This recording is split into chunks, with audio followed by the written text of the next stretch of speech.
Good afternoon, those who join with the discussion of developing business IT strategies in management information systems, MMS 5303. And our discussion is about developing business and IT strategies. And let me go with the slides and give you some idea about the topic of our discussion today. Right? These are the learning objectives.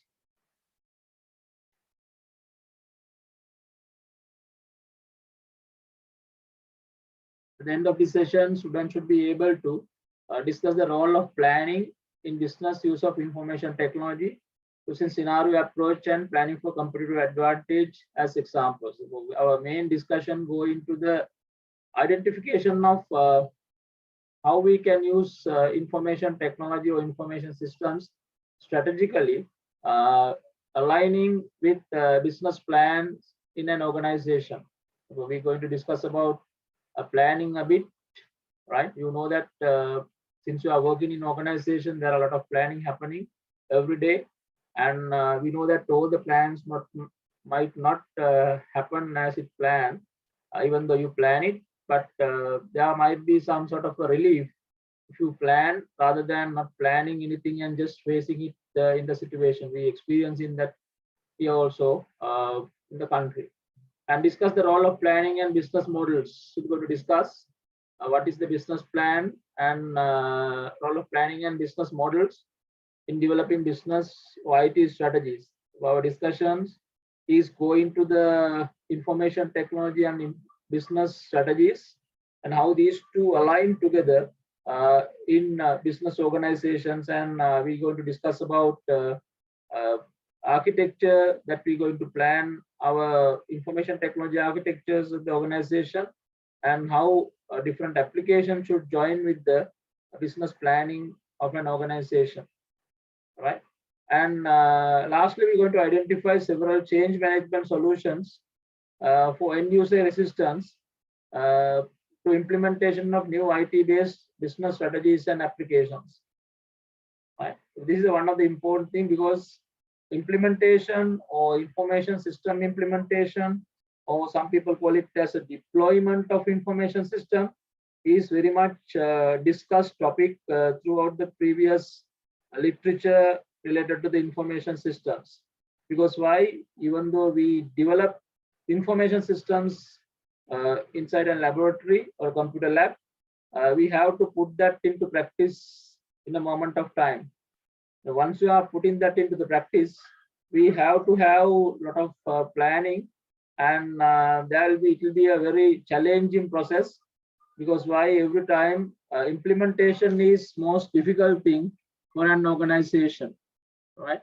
Once you are thinking about the implementation, information system implementation is the point where many of the time where information systems organizations fail. An organization might not get in the expected results. That's why some of the organizations said to be fail very much, we'll say around 70% or more than 80% at the time of implementation.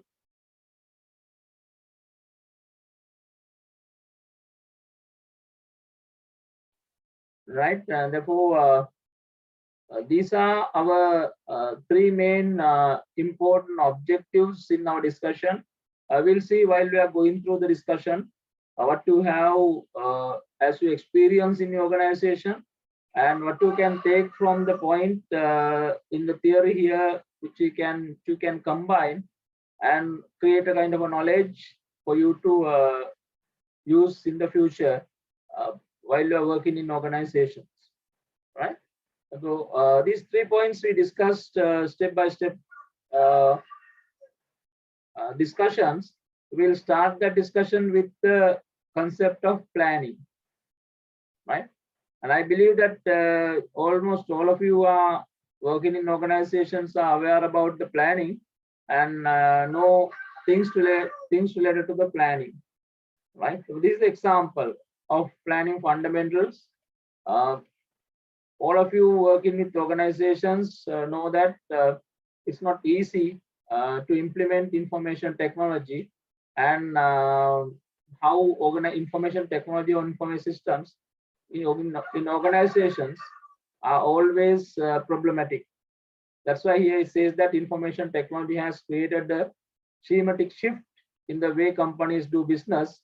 But if you need to implement an e-business in your organization, uh, even though you might be aware about the importance and the structure of e-business is not enough in organizations, because almost all the people know in e-business or electronic business is important for an organization, but just knowing that importance or just knowing that the structure or the importance is not enough. You should have idea how to operationalize it and how to make it in the most appropriate way, customizing things which mesh with the organization, right? Therefore, even though you have idea is not enough. And what it says is you must create an implementation plan, or basically that action plan that allows you to make the transition from the old business design to a new business design. But once you are thinking of electronic business, probably you should have a physical business or the business that operate at the moment. So we call that as a old business design. If you are physically operating things at the moment, which you can call it as old business design, need to translate or need to convert into a new business design. So this transition is not that much easy in the time. Therefore, that's why I say that we need to have a proper planning or proper action plan, right? That's why I say that even the information technology create a schematic shift. It will not easy to make the benefit or to experience the benefit of these information technology or information systems unless you properly plan it and unless you properly arrange the things. All the infrastructure, people, their mindset and everything need to be arranged in a proper way. All right. So we can take the common idea of organizational planning into consideration and see how we can do that. You know that organizations are doing planning with this simple way, right? They analyze the organization environment every time.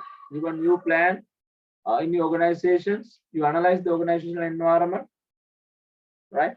And you should have identified the organizational environment and what are things around you, and forecast internal and external developments happen in organization. Basically, related to the information systems, you need to identify what are the internal and external developments happen in an organization, and also evaluate accomplishments and resources, right? What are the things that has been success in the organization, and what are the resources available at the moment, right? So these are three main things that usually organizational people or the managers looking for. And once you have some idea about this, people are going into the team building or modeling process where they need to get the agreement of all the people, right? Team building, modeling, and consensus. Once you are getting the agreement, and if all are agree to go for a plan, then you can establish vision, mission, objectives, goals, such as you can create a concrete picture where you can prepare plans to reach to that destination, right? So that's the establishment of vision, mission, goals, and objectives. Then you are developing strategies, policies, and tactics to achieve that. Once you know the target, once you know the destination, you can develop strategies, and different policies need to be created and tactics need to be identified. We articulate the organization plan as you identified as a team, and develop implementation methods and controls, right? The controls are important. Otherwise, if you develop the implementation methods, you blindly go forward. There's no idea what is happening, which will be you are going into the deep end of the problem. There's no way you can look back and turn back. That's why you need to have a controls. If you have the controls, you can easily go into evaluations. Yeah. Havinda raised hands if there's any questions, Havinda. Yes, sir. I have a small question because Yeah. this is the overall planning of an organization. Yeah. Therefore, can we apply the same thing for developing businesses or e-businesses? Because here I can see establishment of vision, mission. So vision means the overall thing. So normally we are having a one vision for the whole organization. Yes. Therefore, when we are implementing an e-system for the organization, in that instance also, do we need to create a vision, sir? Yeah, the point is here I'm explaining about the overall business organizational plan, because you cannot actually divide the overall plan and say business plan and separate it. The most of the time people separate it. That will be the problem at the end, because if you have a business plan and IS plan, what you're calling is IS plan, if you have a separate business plan and IS plan, if you are not having the combination in between, that will be the end of the say IS problem. That will be the end of the situation where you cannot take the expected benefits from the IS. Right? That's why you are true that you cannot have separate plan, separate vision and mission for e-business, but this is overall plan for the organization, right? You will probably understand the next point that I'm going to explain about how to combine the business plan and IS plan together. So this is the overall plan. You're true, right? You're correct in that. This is the overall plan, and you need to have an overall plan, idea about the overall plan at the moment for the organization. Then your business plan or e-business plan should link with the overall plan.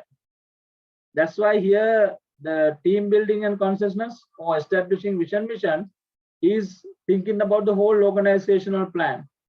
Then we are supporting the e-business plan we are taking the support of e-business plan to reach to the vision and mission of the whole organization. Right? Have you got the answer for your question? Yes, sir. Thank you so much. Okay, I'll come into that point. That's very soon in the discussion, right?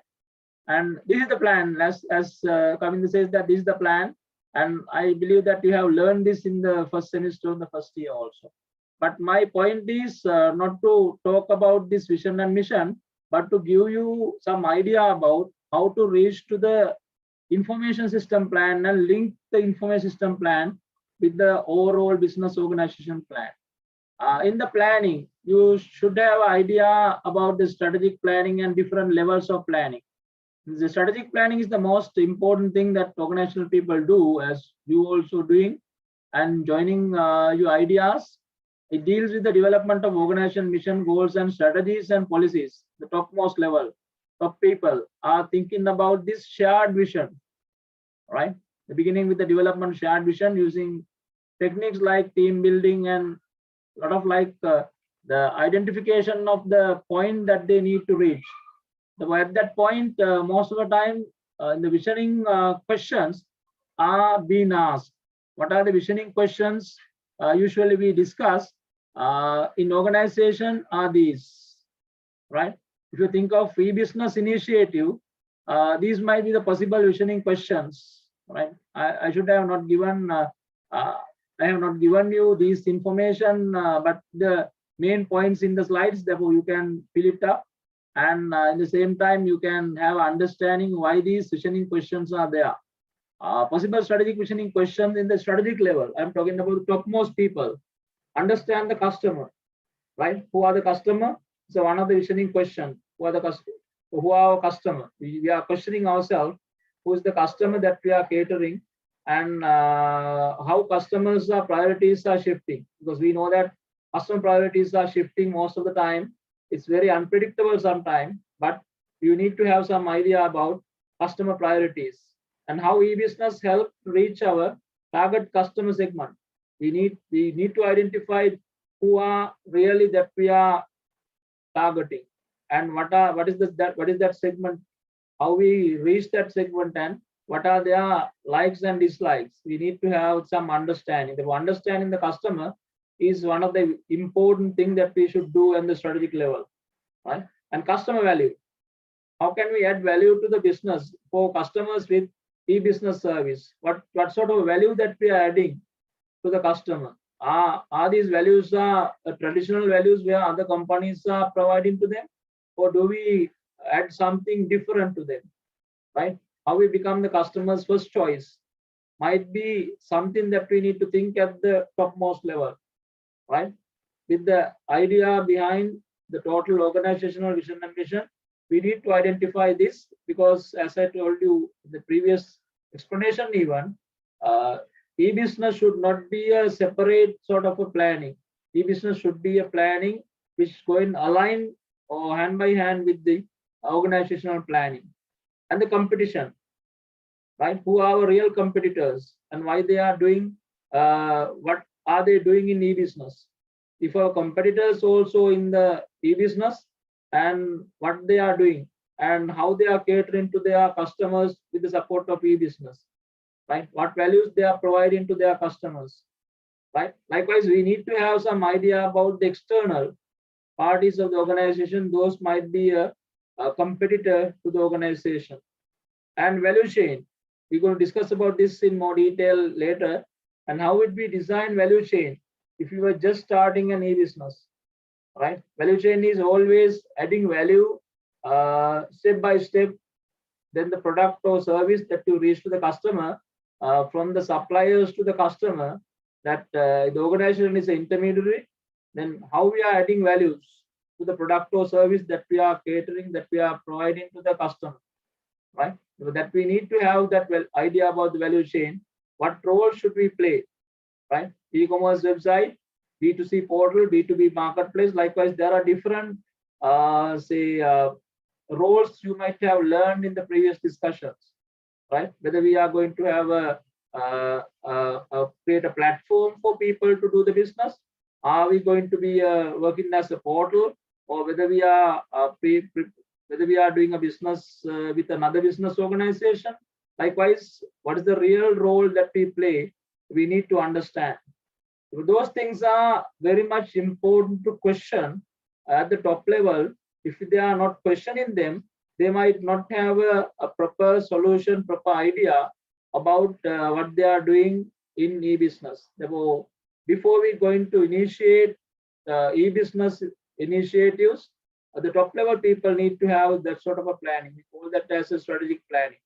And going beyond that, the tactical planning also there. We know that once these objectives and visioning questions were questioned by the top people, the things for the procedures or schedules, budgets, all these need to be prepared by the tactical level, and tactical level planning should be always enriched with all these ideas and give more detailed idea about the planning, right? The tactical planning. And the operational planning is something in the ground level.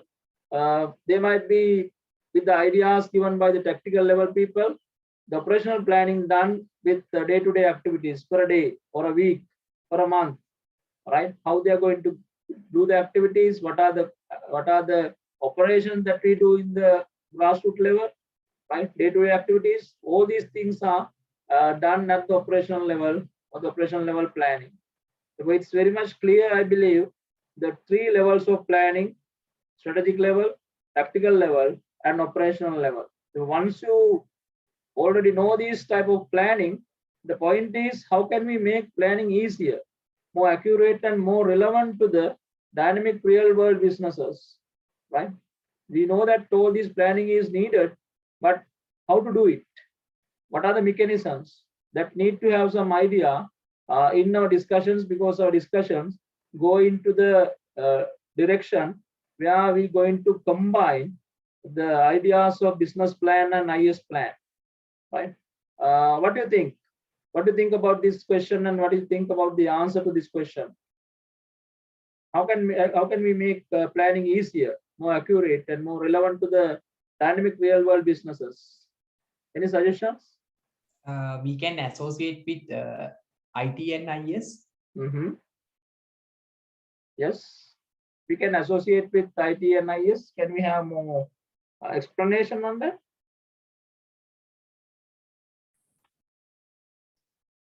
Actually, we can, when decision making, we can get help of the information technology and other things.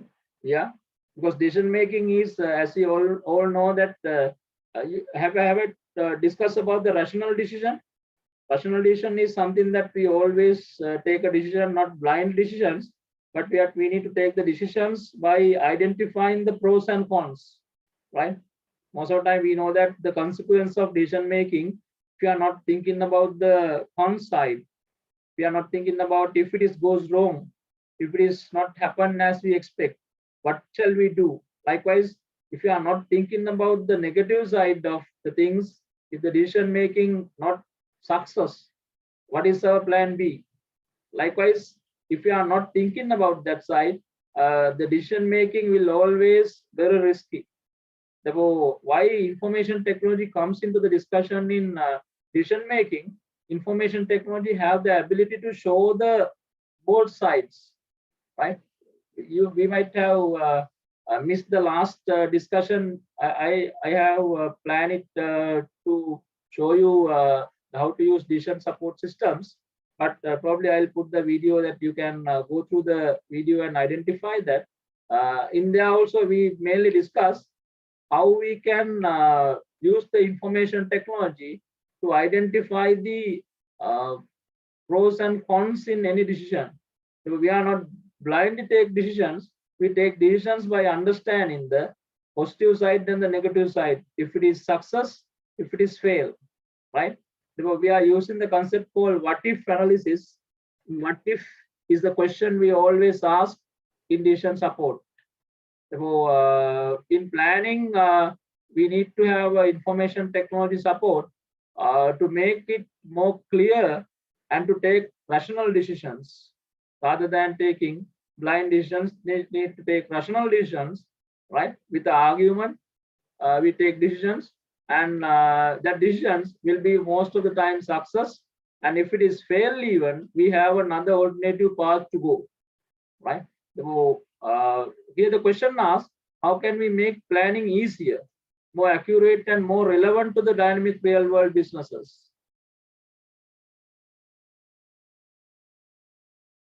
Any suggestion, anything that you do in your organizations to make it more accurate and more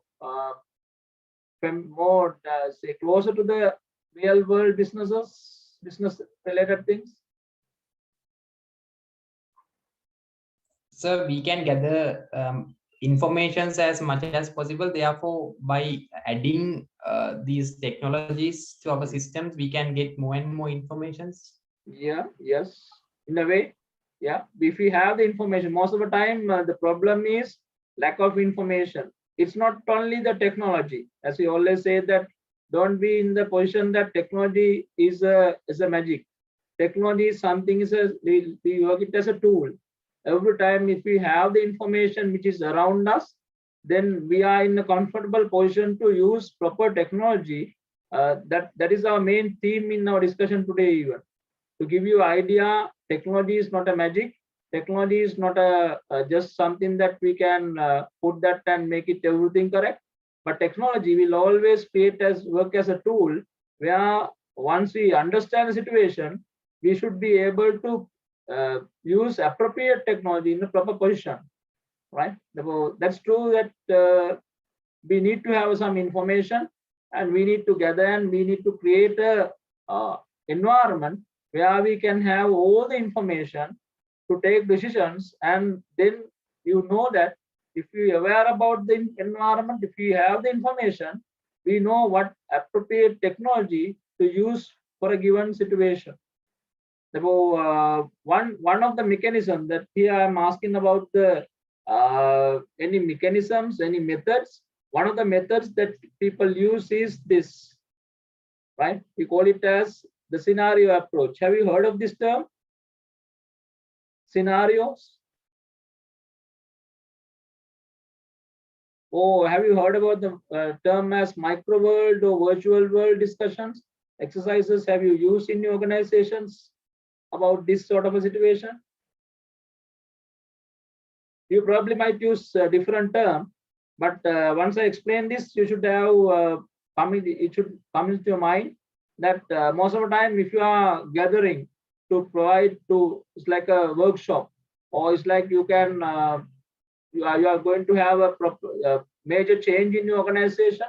What you do, you work together, you are gathered together, and you might be going to a separate location, not in your organization, but work together and identify and create a kind of a situation where you might imagine the situation arise in that way, then work on your own ideas and try to prepare a plan to mesh that situation.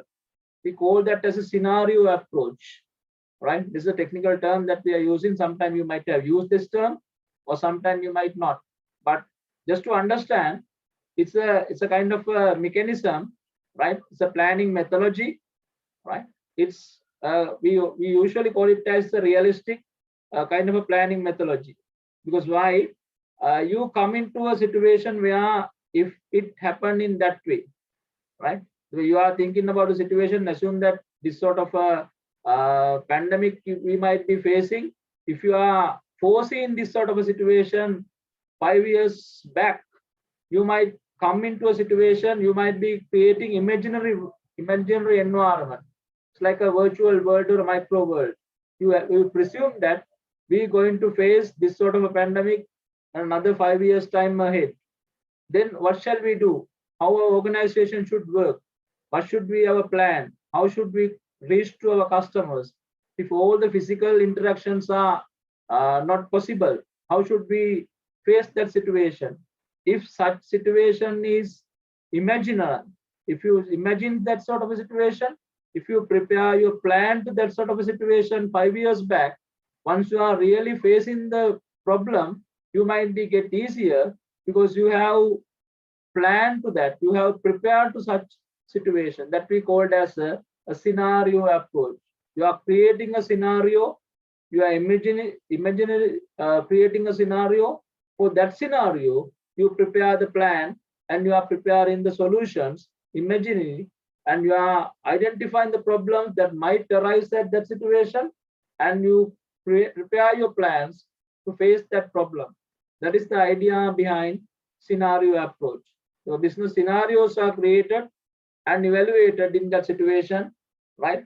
What business would be like in the future, and role of IT and will play in the future scenarios. As I told you that if you have planned this in 5 years ago, then you know that information technology is important. We need to have this sort of say virtual interactions.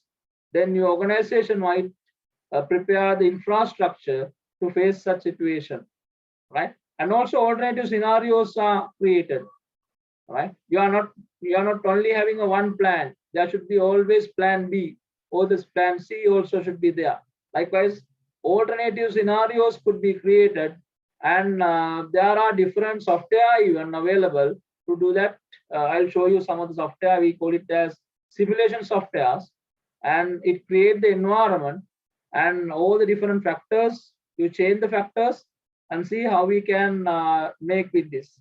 Let me show you a video and give you some idea about the scenario approach, and compare the scenario approach with the approach that we usually follow in planning, right?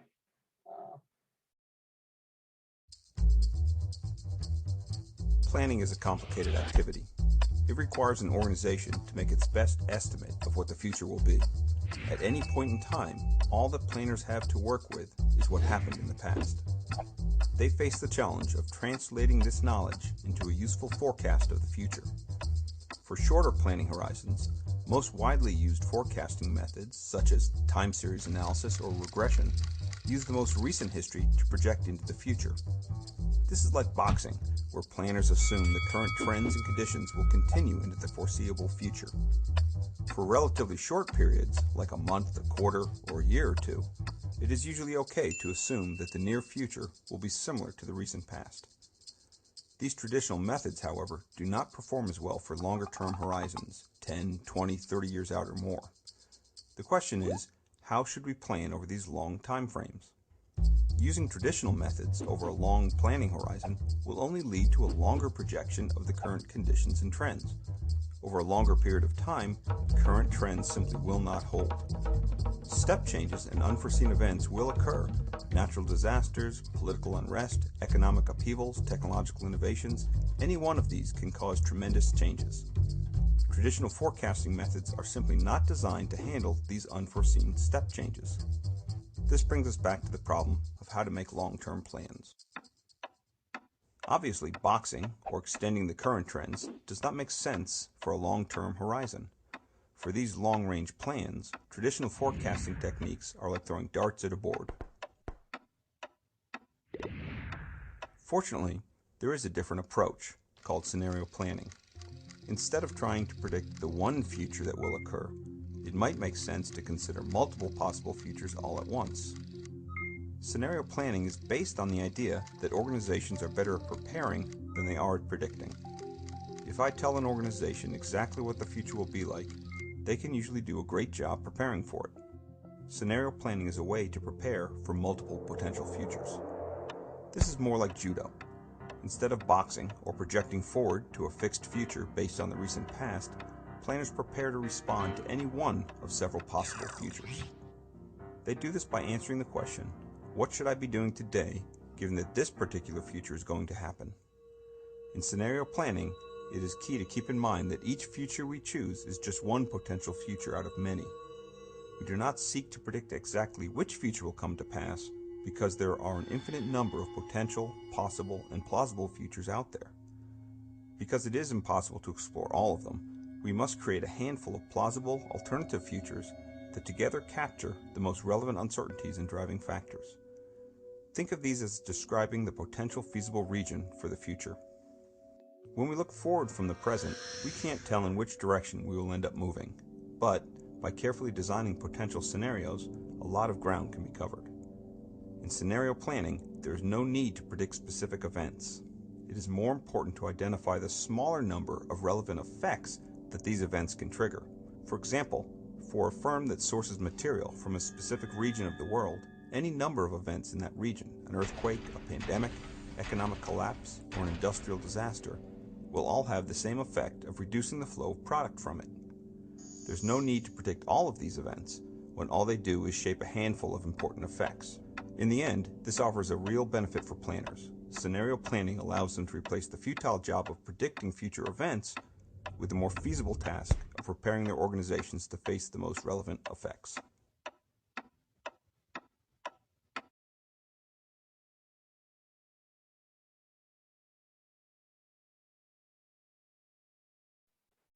Right? Got an idea? Have you understood what I'm trying to say about the scenario planning or scenario approach? It's basically the idea behind identifying all these different type of scenarios and prepare the scenarios and alternative scenarios, and you're identifying that if this scenario happen, what should be my reaction to that. Likewise, it's like a situation where we always can identify scenarios and prepare early for those scenarios happen. If it is happen, what should be my reaction? Right. With this idea, what do you think about this? What are the IT related risks in business organizations? Once you are working with scenario approach or any such approach to face in upcoming different difficulties in the future, there might be different risks you might be facing. What are the IT related risks in business organization? Hacking, sir? Sorry? Hacking? Yes, could be. Or malicious attack might be hacking. Any? Technologies are changing day by day, therefore some will be obsolete or legacy.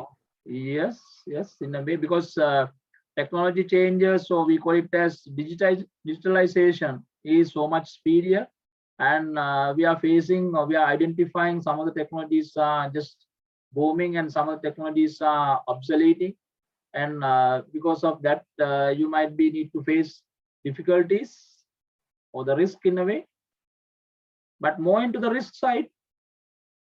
So environmental conditions such as floods, fires, which can bring a lot of huge disruptions to the IT systems. Yeah, for Now that example, yes. actually we have to, when we got license, we have to pay dollars actually. In current situation in Sri Lanka, we don't have. Yeah. That might be, yes, we truly know that in Sri Lankan situation we can discuss separately in what is happening now. But if you think of overall situation, it might be environmental risk, it might be some related risk to the, it might be a security risk. Likewise, different risks we can identify, and these are some of the risks which we can simply understand, and we can relate with many other type of risk and mitigation tools also there, right? One is the business operational risk. We know that addressing them or ignoring competitive threats from different sources, right? Sometimes we know that it might not separately IT risk, but it really says that which we cannot separate IT risk and other risk, because most of the time these risks are interrelated. The business operations, in business operations, we might have, say, competition is there everywhere, and if you think of a competitor move, we have two things to do: either invest for our organizational improvements or technological improvements, or just wait and see, right? Might be two options that we have. But in either of these situations, you need to have a good business case and evaluate all associated risks, right? Which means that as a mitigation tool, the risk assessment we usually do in organizations is a very important mitigation tool. We are not going to react quickly, but sometimes we might be study the situation, then put the reaction into action. Because why? Every time that we are seeing the business operations in the dynamic environment, there might be different consequences of different actions, right? The business risk, business operation risk are one of the area where we can think of while we are identifying IT related to any other risk. And program risk is another thing that we should understand, and we can relate with our discussion. Whether projects deliver on time, within budget, to high quality. So these three are main important things in IT projects or any other projects: time, budget, and quality. Right? So every time that any program, any project, we have to deal with these three criteria. The one we basically do in as mitigation tools, we are using project management mechanisms. We have separate area of discussions even in IT project management or IS project management or any other project management. There we have a lot of areas where we can think of. If a proper project management is there, it will be very much safe for the organization. That's why it identified as a mitigation tool. And business interruption risk, right? How to continue operations in a difficult circumstances, such as you can say that the failed server, right? Failed server or destroyed building. The building is collapsed, right? You might know that yeah, we cannot think of a situation where how we can overcome and protect our technological equipment. But think of a failed server. If the server is failed, right? If you are running online real-time systems, if server is failed for 1 second or 2 seconds, might create a huge problem for the organization, right? So in such a situation, we need to have a continuity of operation or plan to face difficult situation. That's why most of the organizations are keeping mirror sites, or sometimes they have a backup systems, right? In the backup system, or sometimes they have a hot site or a cold site. Likewise, different mechanisms are used by different organizations as mitigation tools to continue the operations without disturbing the day-to-day operations. They have a backup plan in technological devices such as servers. Backup servers are there. Sometimes, as you said earlier, there will be a hot site if the original site is not working. Everything, communication and say server facilities are moved to a different location suddenly with a very short period of time. They shift the activities. Then because of that, the customer or the end users might not feel there's a problem in the organization. Likewise, there should be a mitigation tool to continue the operations. Oh, there might be a market risk, right? Which might be, as some of you have explained, it might be a geopolitical sort of a risk, such as war, terrorism, or any sort of a risk such as that we are facing pandemic, or different other things might be happen, and industry specific threats also there are sometime which we can identify as market risk. In such situation, we are using the scenario planning and discover new events that we can take, or new things that we can do to overcome. But it's very much difficult, as you know, to prepare for all these risks, all these threats. And what we do is we presume that with the situation or with the environment change, you identify there might be a risk for this, and we need to have a mitigation tool to overcome such a risk if it is happen for your organization. Right? So once you think of scenario approach, the scenario approach are helpful such mechanisms to overcome this sort of planning related activities and come up as one method of planning which we can take into our discussion.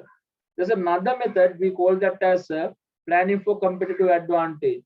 And the previous method, I believe that the scenario approach, even the name you might not use in your organization, the top level people and all the people in the organization might have gone through such a practice to plan to a situation where before it going to arise. And this is a kind of a mechanism. Planning for competitive advantage is a very logical type of a mechanism in planning, right? Here, strategic planning and IT planning, right? Basically, the business and IT planning should be a very strategic, because here we are putting the stroke here, business and IT planning, where I am answering to the question at the beginning, where we need to have a overall business plan and IT plan. Do we need to have a separate plan IT, forgetting the business side? No, you cannot forget the business side. You have to combine these two together. That's why here business stroke IT is given there in every time that we are discussing this, right? The strategic business IT planning involve evaluating the potential benefits and risks of using IT-based strategies and techniques or technologies for competitive advantage, right? What do you mean by competitive advantage? You should have discussed earlier in these discussions, the previous discussions. Yes? Competitive advantage, how you can define it? So these competitive advantages let us do better than the other competitors in the dynamic environment? Yes, correct. If you have different other competitors, competitive advantage mean that you are taking advantage over your competitor, right? Where the competitor cannot move as you, then you are getting the advantage of it. Therefore, here we are thinking of such planning where we take the competitive advantage with the support of IT-based strategies, right? Therefore, here this is really very helpful to you in your organization. After you understand this, you can look back to your organizational activities and see that whether you are really based on your decisions based on these sort of a logical argument, right? And I'm taking the steps in to discuss this with 3 concepts you might already learn. Following models can help generate ideas for strategic use of IT to support initiatives, right? What is competitive forces? you have discussed? What are the competitive forces you have discussed?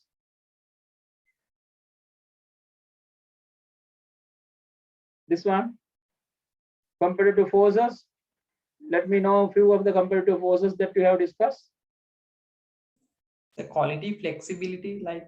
You should have discussed about the Michael Porter. Yes, yes. Yeah, the Michael Porter have explained in around 1970. He has explained about different competitive forces any organization face while they are operate in a environment. What are those forces?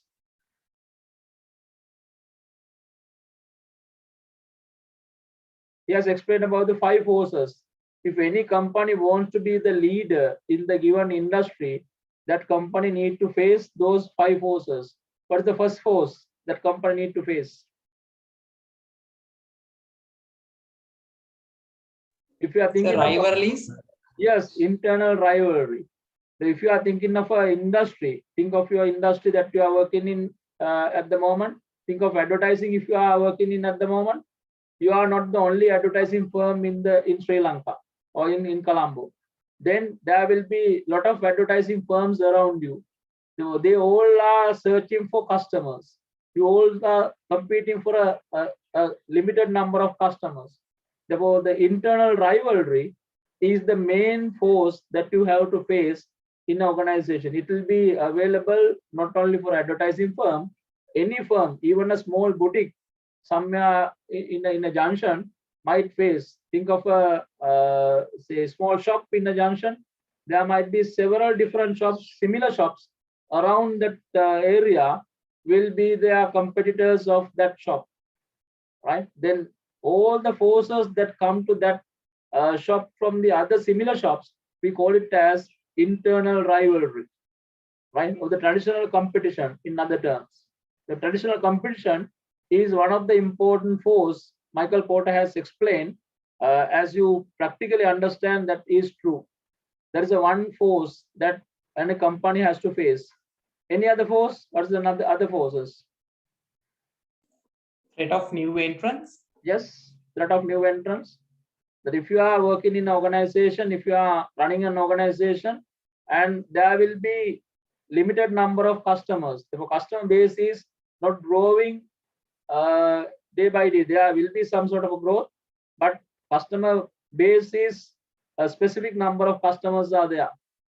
Then once the number of suppliers are getting increased, if the demand is not increasing, the demand or the customer base going to be divided among these suppliers.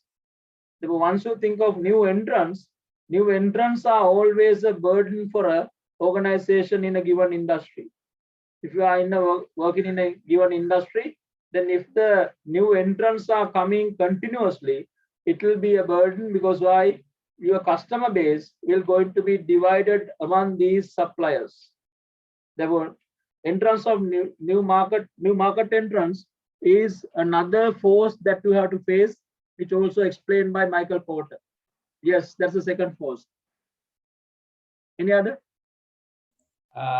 Threats from substitutes. Yes, substitutes. If you are providing genuine products, once the substitutes come, why the substitutes are producing? Why substitutes are coming into the market?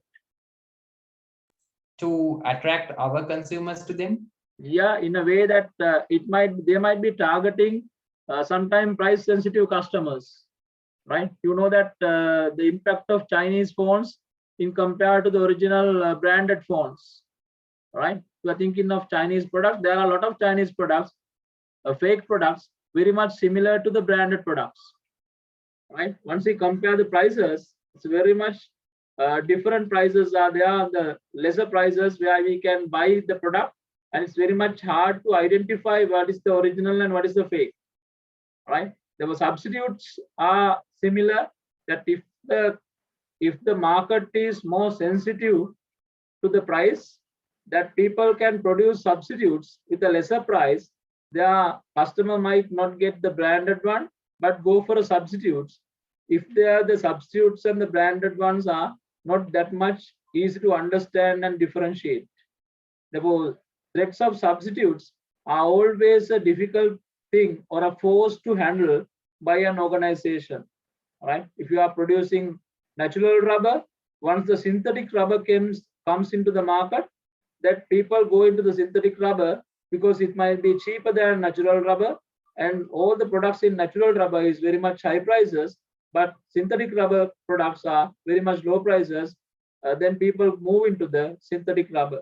Likewise, almost all the products nowadays having substitutes. It's very much difficult to identify a product and without substitute, but people are always searching for substitutes, because why? Once the product prices are very much high for original products, people are searching for a substitute to buy. Once the substitute comes into the market, the people, those who are selling original or branded products, will always get disturbed. Always it's a force, right? It's a very much important force to understand as in competitive forces. So we have understood the three forces: traditional competition, threats of new entrants, threats of substitutes. Yes. What else? Bargaining power of the customer, sir. Yes, bargaining power of the customer. The customers are bargain. We know that customers are bargain every time, right? Bargaining power of the customer is always high. If the bargaining power of the customer is very much high, as a producer, we have to obey, we have to have a step back, right? As organization, you know that the customers are saying that we are not going to buy from you. If there's nobody to buy, what happened? The natural demand and supply is always the rule there, then the price has to be dropped, right? If the bargaining power of supply is very much high, bargaining power of the customer is very much high, that's another force which we have to face as an organization, right? What else? The last one, I believe that I have already explained. Last one? Fifth force? Bargaining power of the suppliers. Yes, bargaining power of supplier. Same as customer, because customers and suppliers are two ends for an organization. You are taking things from the supplier, you are producing things to the customer. The customers are bargaining. You have to have a kind of a second thought in that. You have to think about that and you have to react to that. Similarly, if the suppliers are bargaining, the supplier says, no, I'm not going to give you the raw material to this price, right? My raw material prices are increased, right? If that is there, if you not have any other choice to go, then you have to obey. You have to have a kind of to listen to the supplier. The supplier bargaining power is also another force that organization has to face.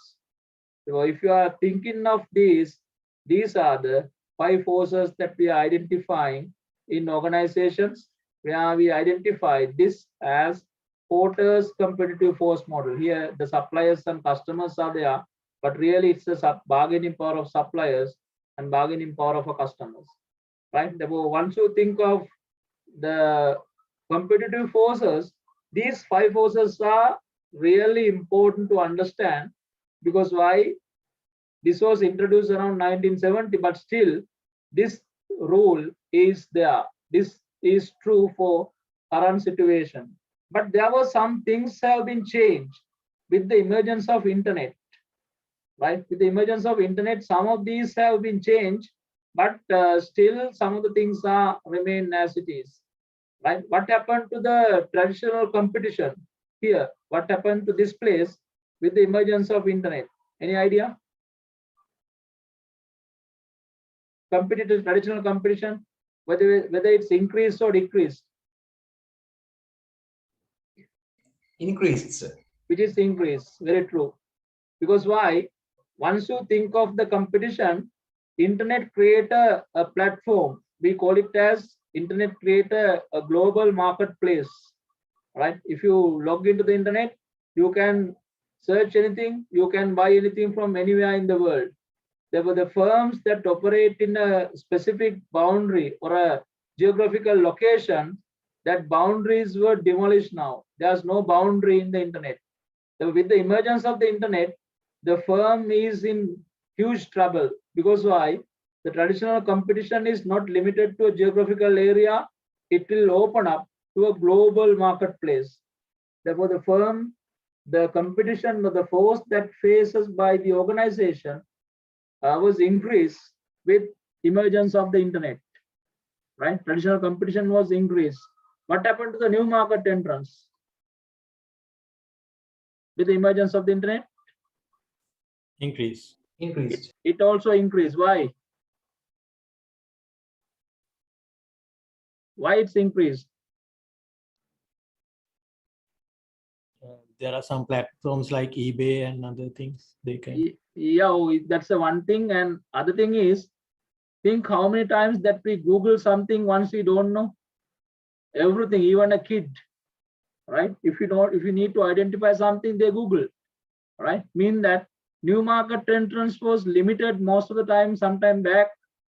Once there are no information for the unknown people, those who are searching for new entrants, they don't know if they don't have information, they don't know how to enter to a market. But now everything is there in the internet. If you search for something, how to enter to this market, all these steps might have given. The new market entrance was somewhat easier nowadays with the emergence of the internet compared to the previous situation. Therefore, the force that faced by the firm is now increased with the new market entrance, because everything is there in the internet. New market entrants are very much easy, but some of the things might be limited. For example, if you are trying to step into the chip industry, you have to adhere to several different configurations, which is very difficult. You cannot create that environment, right? If you want to build a we'll say 7-star hotel, there might be a lot of things that you have to adhere. There are a lot of things that you have to say show that you are in that level, which is difficult. But for some organizations, some industries, it's very much easy now to enter, right? With the emergence of the internet, there are a lot of things are now not secrets. We cannot hide from the others. Therefore, new market entrants were increased most of the time compared to the previous situation because of the internet, right? What about the substitute products? Increase. It also increased, right? Every time the substitute product comes by understanding the weaknesses of the original product, right? It might be a price, it might be a quality, it might be if it is a process, the way that you are following, the value chain, all these things.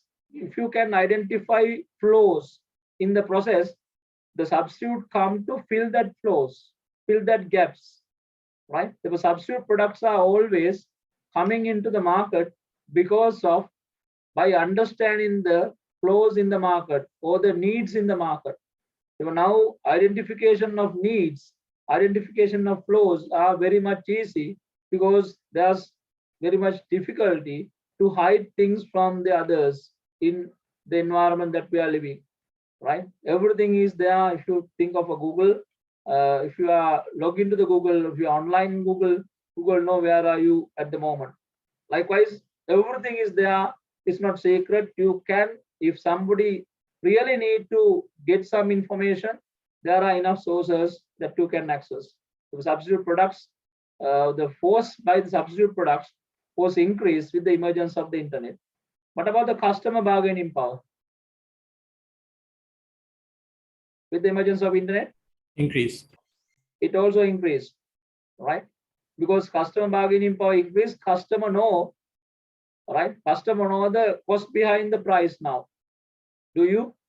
If you think of a situation, if you think of a product, you can easily search what is the cost behind the price given by a person, right?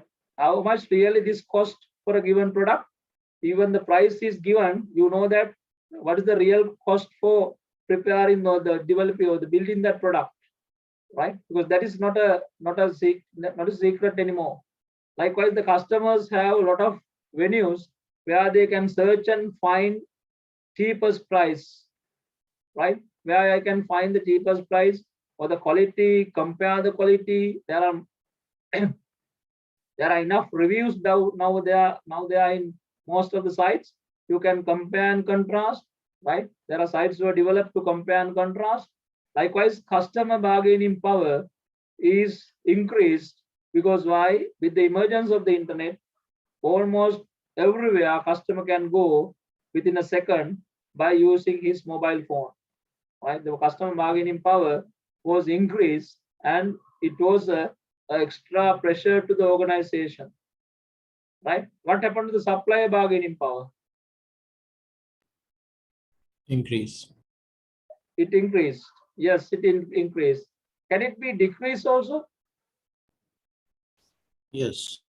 Or what way that we can think of decrease of supplier bargaining power? I'm thinking about the organization. Stand from here. I'm standing in the organization.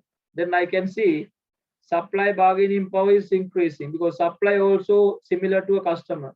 They have enough venues, enough way to search and find most viable say buyer as a supplier. Therefore, once it is there, supply bargaining power is increased. The supplier can find a buyer from anywhere in the world. If you say you are not going to buy from them, therefore their power is increased in a way. From the side of the organization, you see that supply bargaining power is increased. As I just heard that supply bargaining power also can be decreased with the emergence of the internet. How? If you stand in the firm side, We also can find other suppliers. yes, exactly. Right? The firm, if the supplier says no, we are not going to give to you. We have a price are increased because you cannot increase price as the supplier increase their prices of raw material. If the firm heard sometime the supplier says we are increasing the prices, the firm can have another alternatives. With the emergence of the internet, the firm can search for many other suppliers available around them, and because of that reason, supply bargaining power could be decreased also. What it says is that even though these other four forces are increased with the emergence of the internet, supply bargaining power could be stay as neutral, right? Neutral, because why? Both these sides are organizations, they have equal power to search and alternatives, right? So that is the one important thing that you should understand. After understanding the Porter's computer force model, 5 forces model, you should be able to understand there are 5 forces, as Michael Porter says, might be available to an organization operate in a given market, given industry, but at the same time, the power that or the pressure that comes to the firm could be increased, and in this case, it could be neutral once the emergence of the internet or the internet introduced to the world around 1990 or 2000, that with that emergence of the internet, most of the time the power or pressure comes to the force comes to the firm is increased, right? More and more pressure the firm has to face. That's one thing that you should understand in identifying what you call planning for competitive advantages, right? Now, I know that you are familiar with that. What are the competitive strategies, right? These 5 forces are always there in any organization. You can think of organization is a small organization or a large organization. If it is operate in the industry, these 5 forces are there in different caliber, different levels, different weighted, right? And there are different strategies to overcome these forces also. We call them as competitive strategies. What are the competitive strategies? Any idea? So differentiation and cost leadership? Yes, very common, very traditional one is differentiation and cost leadership.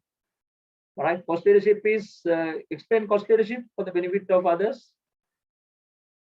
So we are going to produce our goods and services at a lower price compared to the competitors. So from that we can achieve the operational excellence. So Yes, we can become as a competitive, so we can enjoy the competitive advantages.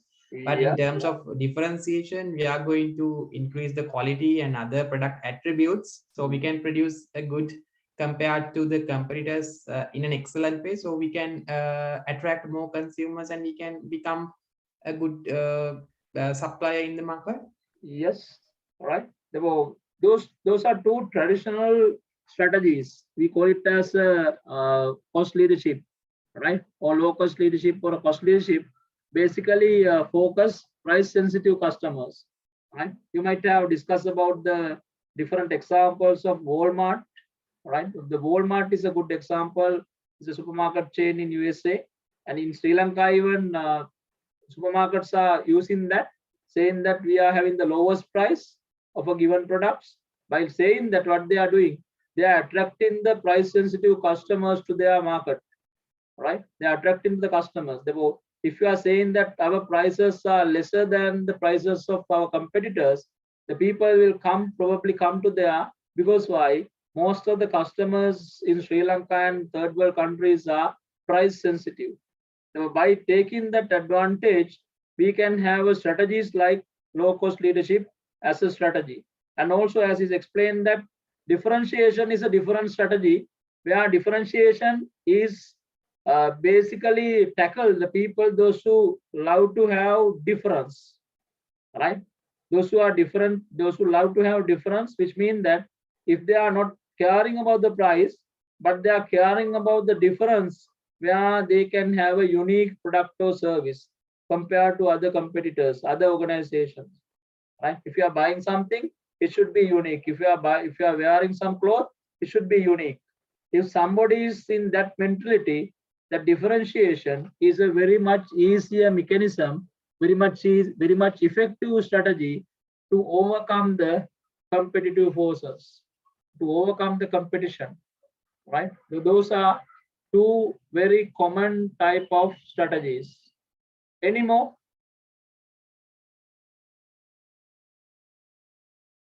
You should have learned these things. That's why I'm asking. In the previous discussion, you should have learned these strategies. Any more? Have you heard of something known as niche market,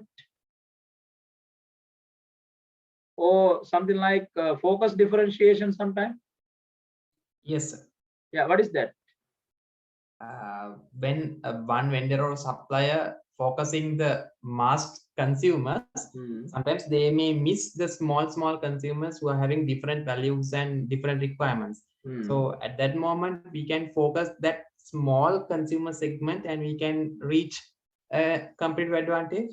Yeah, yes, all right. So some of the organizations, and some of the organizations identify the people or elite group where their demands are different, their likenesses and dislikenesses are different.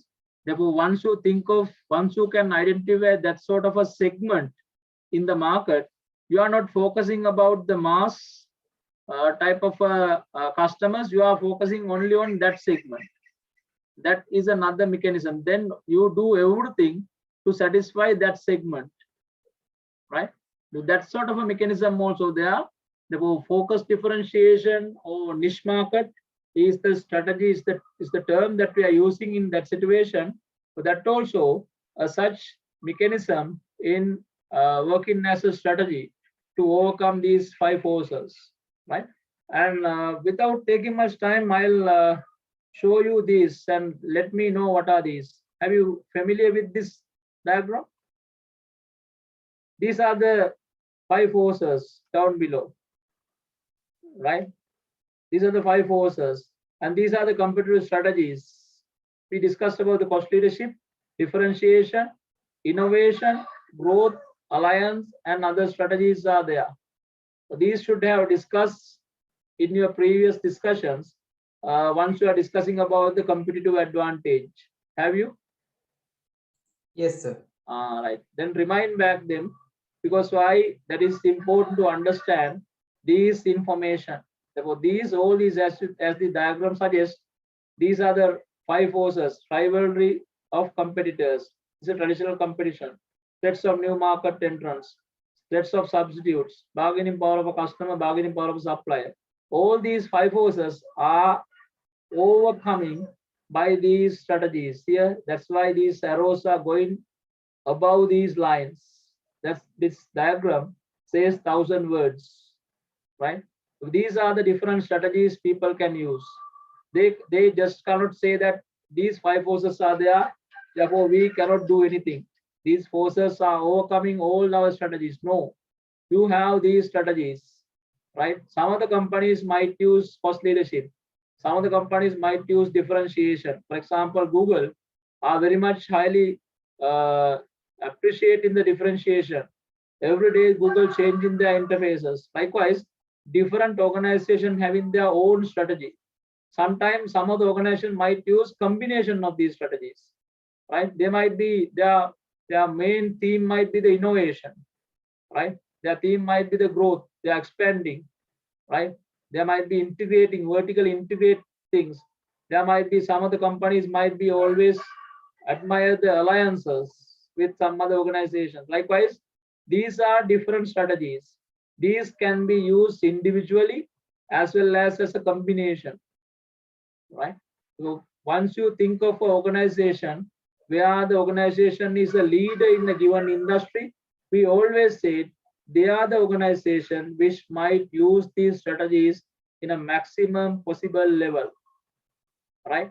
If a company can do that, that company will probably become the leader in the given industry, right? If I ask several leaders in the industries, you will probably answer me and give the answers that identifying different brand names, right? Why these companies become leaders? If you think clearly, if you think closely, to search closely, you will probably understand those companies, those who are named as leaders, have used these strategies, either one or many, in a most appropriate manner into given industry, right? The one way that you can become a leader in a given industry is to use these competitive strategies, because these five forces are there everywhere in the world, right? You cannot show area, this is not there. If an open economy is there, if there's no monopolies there, these threats are there in organizations, in any industry, right? So that is very much important to understand the things related to this, because why we take this thing into the discussion, I'd like to show you the way you can take action, way you can take decisions, where you can do the planning with a competitive advantage in your mind. That's the second thing that I showed you, competitive strategies. And have you heard about the value chain? Any idea about the value chain?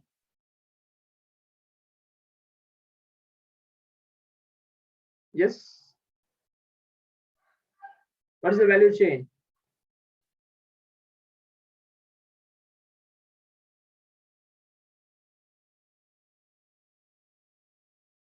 I'm just reminding back what we have done, because for my argument development, those information, those knowledge that we have gained in the previous discussions are helpful. That's why I'm taking these arguments and create argument in your mind, which will be helpful to remember these things, not like a thing that you just by heart, but with the argument, then you will remember. It's become your knowledge rather than just by hearting thing, and that knowledge will be helpful to give a meaning to 3 letters that add to your name after you get the MBA. You put the MBA within brackets after you graduated, no, right? Some people says MBA is Mukut Dariya. Should not be in that level. You should have knowledge, you should have idea what you are doing, then it will be helpful to you in your all the professional work that you do in the organization, your work. Now, just tell me, what is value chain? So it is the process of adding values in the each and every step of the business. Yes. It's the operational process of the business, like inbound logistics, operations, Yes. infrastructure, technology. Okay. You can see that some of the things are coming out. Right. This is the thing that I like to explain. I believe that you're familiar with this diagram or similar diagram, right? But before coming to this diagram or the value chain, I like to take you to the industry value chain. This is somewhat common because once you think about the supply chain, The supply chain talking about this industry value chain, because supply chain is a value chain, right? Because if your firm is here, the firm get raw material from whom? From the suppliers. Supplier get raw material to supplier. Assume that firm is the say Nike shoe. Nike shoe produces the firm, Nike company. The Nike need a sole as well as Nike need a lace for the shoe, right? If you think of a lace supply is there, the lace is produced by fabric threads, right? Therefore, there will be wool might be needed. Therefore, once you think of a thread producers might be the supplier. Once the threads are there, you can produce lace. Once the lace is there, you can provide lace to the Nike shoe, right? Similar way, if the shoe need to have a sole, that where we need to have a rubber to develop that. If the rubber supplier is the supplier, right? Then supplier is the firm given to the it gives to the firm or the Nike. Nike produce the shoe and it gives the distributor. Therefore, this side, right? This side will always provide the raw materials. This might be can go into the further and further. Supplier. Likewise, there might be many other suppliers in that side, right? Once the firm once it produces shoes, it gives to the distributor. Distributor is the person or the company where it distributes throughout the world. All the Nike shoes are produced in a place where factories, from the factories, it distributes to different retailers. The retailer point is not there here in this diagram. The retailer is not there, but there we can draw a retailer also. The firm give the finished product to the distributor. Distributor give that into the retailer. The retailer put that into the showrooms, right? The retailer showrooms. If you go to the different supermarkets, right, there you can see the Nike shoes. The Nike shoes are there. We are the retailer showing them to the customer. Then customer buy that. Then it becomes the customer's shoe, right? Now see how this value chain process, right? Think of a cotton that produced by the supplier. Cotton convert into the thread convert into a lace. Lace is put it into the shoe. Shoe is distributed safely to the retailer. Retailer nicely exhibit that in their showrooms, and once it's nicely exhibit, customer buy that, right? So think of the values that add by step process by these parties. We call this as a industry value chain. See, this is the industry value chain. Then once the industry value chain is there, think of the firm as an organization where it has some things related to the value chain from the left hand side from supplier, and it gives value to the distributor, the retailer, ultimate to the customer. So if I enlarge this firm, I can identify firm value chain. This is the firm value chain, right? The firm value chain, you have primary activities and support activities. Primary activities are from the suppliers. You take inbound logistics. You take the raw materials and you keep the raw materials in warehouses and you put that into the operations. You convert that, you produce the shoe. If I take the example of a Nike, right? Operations are there in the production, and there will be sales and marketing activities, which are primary activities, and there will be after sales activities, services, and outbound logistics, finished products. You are going away, you are giving that to the distributor and the retailer. The outbound logistics, you are keeping that in the warehouses, and once the distributors are ready to get that, you distribute that into the next party or the next step or next party in the chain or the distributor. You will see that these primary activities need to be operated as main steps in order to convert the inbound logistics or raw materials into finished products via the firm value chain adding values. These activities, primary activities, cannot operate alone. These activities need to be supported by some other supportive activities. There should be administration and management, right? All these activities need to be administrated. There will be an administrative division. Human resource should be there. Technology should be there. Procurement related activities should be there. Likewise, in the Michael Porter's 5 forces model, explain that similarly, Michael Porter have explained this value chain also, right? He explained this value chain as primary activities and supportive activities, and firm should use supportive and primary activities to do what? To create a value which produced by the firm, right? The value which produced by the firm. So that is the point that we need to understand in getting our point into the discussion of how we need to use planning as a competitive tool, right?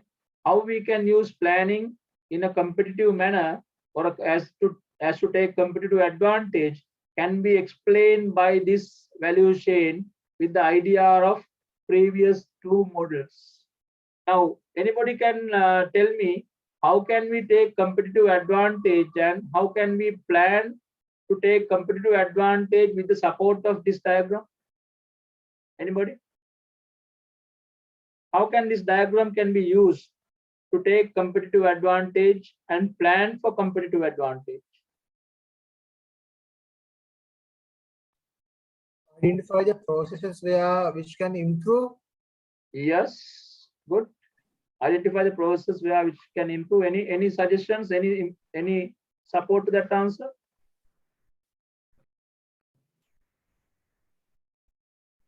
Total time for production or something can be reduced.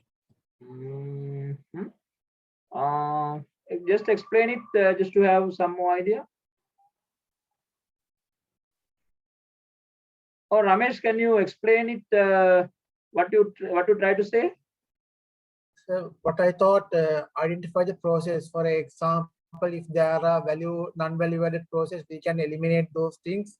Or else, if we can improve the process, for example, cost reduction, or else technology improvement, or else labor saving side, whereas the operation or from the supply side, we may can buy the lowest cost raw material, as well as it's a distribution side. If we think we can select most cost-effective distribution methods.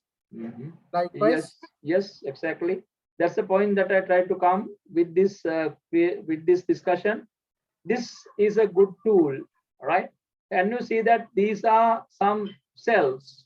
This is a one cell, another cell, likewise. Different cells are there. Therefore, as really a manager do in planning for competitive advantage is to study these cells in relevant to their organization. Therefore, think of situation, sometimes companies introducing information systems, right? If we ask why they have introduced that, they might not have answer. Our competitor use ERP, we also use ERP. Why can't we? We also use ERP. We also buy a ERP and use a ERP. Our competitor might use, we'll say HR system. We also do a HR system, right?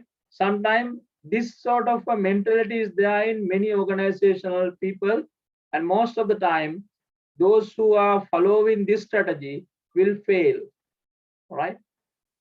We'll understand what would be the most appropriate, most logical way to do implementation of information system. So this will be a good tool to think on that, right? As Ramesh correctly says that you can see that this way, these cells are different positions, different operations done by the organization.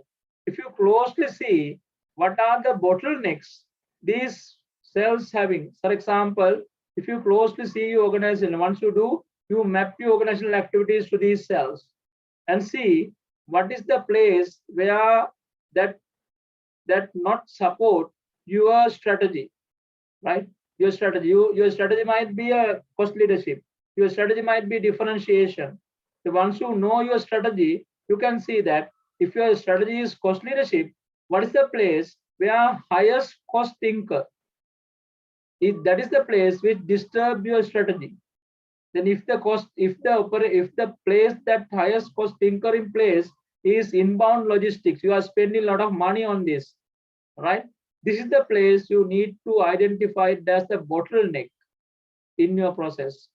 If you understand this as your bottleneck, you have to have a proper strategy to minimize cost in this place or to remove that bottleneck. If you clearly see, for each of these cells, you have an automated system solution. This is only example, right?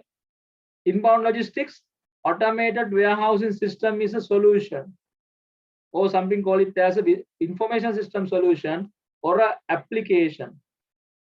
Here, operation, computer-aided machine system, CAM, sales and marketing, computerized ordering system. This is only example. There might be thousands of applications could be placed here into this cell. Services, equipment maintenance systems, outbound logistics, automated shipment scheduling system. See, for all these places, you have given a application system or solution or a example application. Similarly, if you found that this is the place where you have the problem, therefore your initial solution should come to this place. If it is not, if you are doing the all mechanism, what you called as the copying other competitors move, if your competitor use ERP, you also introduce ERP without providing solution to this place, will not going to provide solution to the whole organizational problem, right? Understand?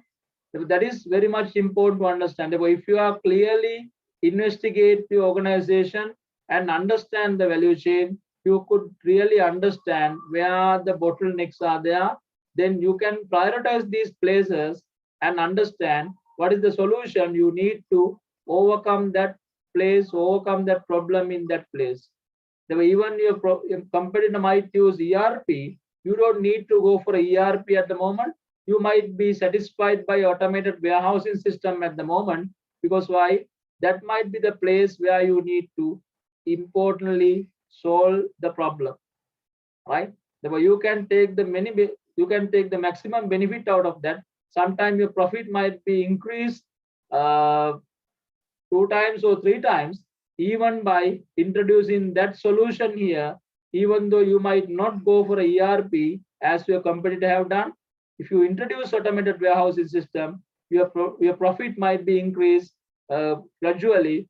You can easily take that solution into practice. Then you can think of the next place that is important. Therefore, your priority can be understand with the support of this tool or this diagram, right? That is the idea behind the planning for competitive advantage. Therefore, once you are thinking about the scenario approach is the one mechanism of planning. The other important and very logical type of planning mechanism is planning for competitive advantage. So this is the way where you can go for a planning for competitive advantage, right? Got the idea? Is it clear to you? Yes, sir.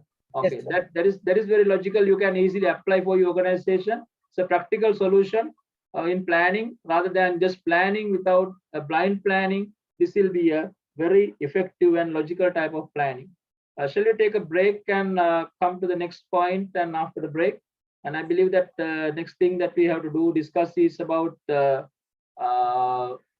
different say mechanism or matrices, which will be helpful for us to understand what are the other mechanisms which link with the planning for competitive advantage. Sure, sir.